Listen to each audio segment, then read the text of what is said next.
Hello friends, welcome to Mrs Samba Samayal. இன்னைக்கு நான் என்ன செஞ்சு காட்ட போறேன்னு பாத்தீங்கன்னாக்க சைவ கோலா உருண்டை செய்ய போறேன். அது பாத்தீங்கன்னா சேனக்கிழங்கு வச்சு இன்னைக்கு நான் செஞ்சு காட்ட போறேன். அது ரொம்ப டேஸ்டா இருக்கும். பார்த்தா கறி கோலா உருண்டை மாதிரியே இருக்கும். இப்ப புரட்டாசி மாசங்கிறதுனால நம்ம இந்த கோலா உருண்டை செஞ்சு சாப்பிட்டுக்கலாம்.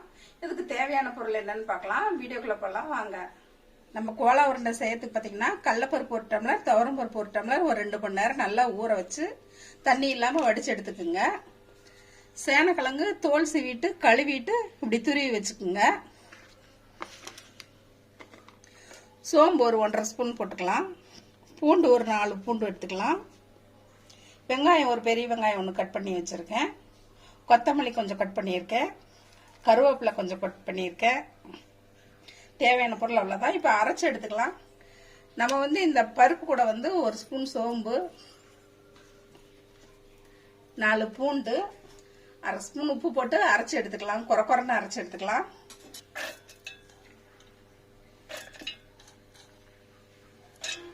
தண்ணி ஊற்றாம நம்ம பருப்பு நல்லா அரைச்சி எடுத்தாச்சு. இப்போ நம்ம சேனக்கிழங்கு வதக்கி எடுத்துக்கலாம். ஒரு கடாய் வச்சாச்சு. ஒரு 2 ஸ்பூன் ஆயில் ஊற்றிக்கலாம். ஆயில் கொஞ்சம் சூடாகட்டும். நம்ம திருவி வச்ச சேனக்கிழங்கு போட்டு நல்லா வதக்கி எடுத்துக்கலாம்.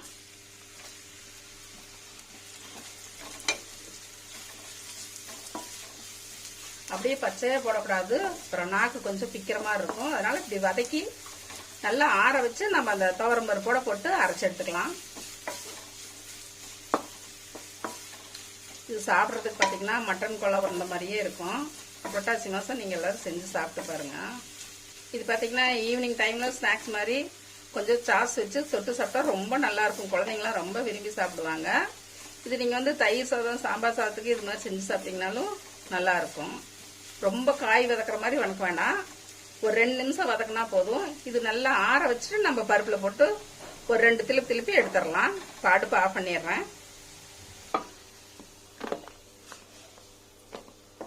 சேனக்கிழங்கு நம்ம 2 ஸ்பூன் ஆயில் ஊற்றி லைட்டாக வதக்கி எடுத்துருக்கோம். இது கொஞ்சம் ஆற விட்டு நம்ம அரைச்சி வச்ச துவரம் பருப்பு கூடவே போட்டு இதையும் அரைச்சி எடுத்துக்கலாம். நம்ம பருப்போட சேனக்கிழங்கும் போட்டு அரைச்சி எடுத்தாச்சு. ஒரு பெரிய வெங்காயம் கட் பண்ணி வச்சிருக்கேன், அதையும் போட்டுக்கலாம். கருவேப்பிலை 2 கொத்து பொடியை கட் பண்ணியிருக்கேன், அதையும் போட்டுக்கலாம். கொத்தமல்லி இலை இதையும் போட்டுடலாம். இது கூடவே மல்லித்தூள் 1 ஸ்பூன் போட்டுக்கலாம். மிளகாத்தூள் 1 ஸ்பூன் போட்டுக்கலாம். காரம் அவங்கவுங்களுக்கு தேவையான அளவு போட்டுக்கோங்க. இது கூடவே மட்டன் மசாலா 1 ஸ்பூன் போட்டுக்கலாம். நம்ம பருப்பு அரைக்கும் போது உப்பு போட்டிருக்கோம். இப்போ பிணைஞ்சிட்டு பத்தலைன்னா கொஞ்சம் போட்டுக்கலாம். இது கூட அரிசி மாவு 2 ஸ்பூன் போட்டுக்கலாம். அப்பதான் உருண்டை உடையாம வரும். இது எல்லாம் ஒண்ணா நல்லா கலக்கிக்கலாம். நம்ம அரைச்சு எடுத்த பருப்புல வெங்காயம் கருவேப்பிலை போட்டு ஒண்ணா பிணைஞ்சு உருண்டை பிடிச்சு வச்சாச்சு. இப்ப ஆயில்ல பொரிச்சு எடுத்துடலாம். ஆயில் சூடாயிருச்சு. ரொம்ப காய வேண்டாம், ஏன்னா ரொம்ப காஞ்சிருச்சுன்னா உருண்டை ரொம்ப தீஞ்சு போயிடும். இப்போ ஒவ்வொரு உருண்டையா போட்டுடலாம். மிதமான சூட்டுல போடுங்க.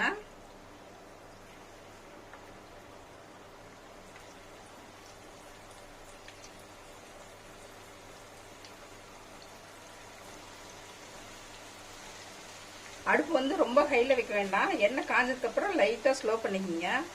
உருண்டையை நம்ம போட்டது திருப்பி விட்டுறாதீங்க. கொஞ்ச நேரம் அப்படியே வெந்ததுக்கு அப்புறமா திருப்பி விடலாம், இல்லாட்டி உடஞ்சு போயிடும்.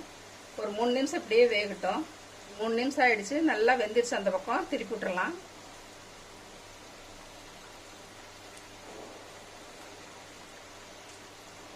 ரெண்டு பக்கம் நல்லா பொன்முருவலா வர்ற அளவுக்கு வெந்ததுக்கு அப்புறம் எடுக்கலாம்.